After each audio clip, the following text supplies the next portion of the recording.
Hi, Mrs. Turkiela here. I'm going to read another story to you. The title is How to Catch a Star by Oliver Jeffers.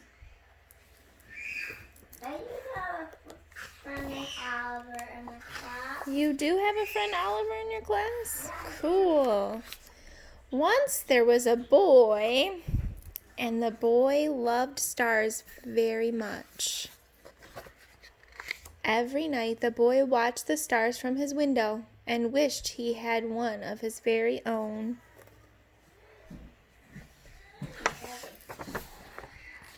He dreamed of how this star would be his friend. They would play hide and go seek and take long walks together. The boy decided he would try to catch one. He thought that getting up early in the morning would be best, because then the star would be tired from being up in the sky all night. The next day he set out at sunrise, but he could not see a star anywhere, so he sat down and waited for one to appear. He waited, and he waited, and ate lunch, and waited, and after dinner he waited some more. Finally, just before the sun was about to go away, he saw a star. The boy tried to jump up and grab it, but he could not jump high enough.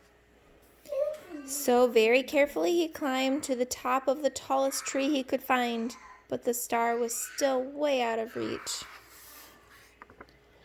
He thought he might lasso the star with a life preserver from his father's boat, but it was much too heavy for him to carry.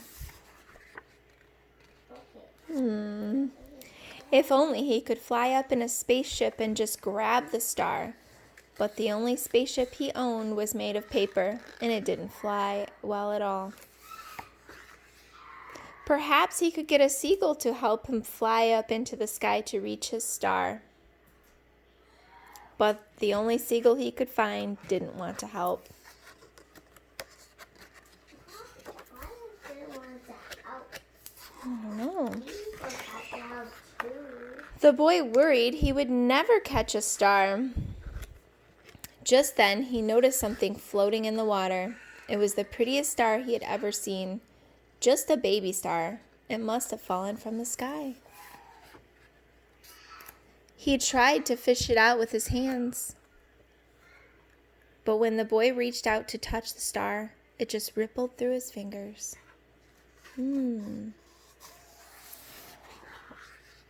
Now the boy was sad, but in his heart, the wish just wouldn't give up. Slowly he began walking home. And that's when he saw it, washed up on the bright golden sand. The boy had caught a star of his very own.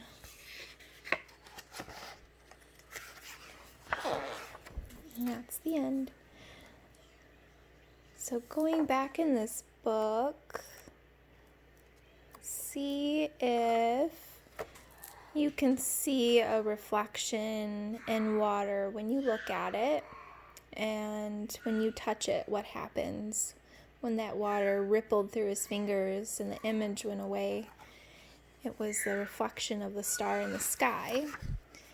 And also, that star of his very own, was it a star from the sky or something else?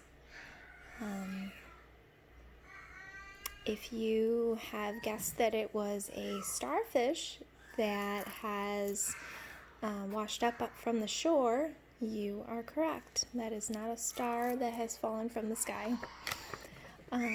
We hope you enjoyed this book, and thank you for listening.